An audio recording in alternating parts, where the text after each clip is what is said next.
So ayan guys, may papapanood ako sa inyo na live ng mga DDS. So panoorin nyo ito. Doon na natin to kasi ito po yung laban natin.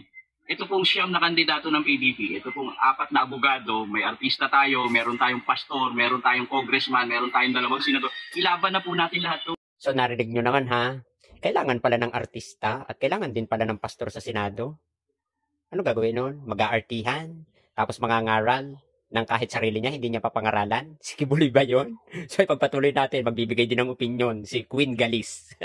Strategic voting yan. Above anything else, it is strategic voting. Does that mean masasagot lahat ng kahirapan ng Pilipinas pag binoto mo yung 9 na PDP? No. Do you think magkakaroon ng malaking pagbabago sa Pilipinas dahil binoto natin yung 9 na PDP? No. Walang massive change na mangyayari after 2025 election. Ang pinipigilan lang natin dyan, hindi magtuloy-tuloy ang Marcos leadership. So ayun ha, tumatakbo ang mga PDP.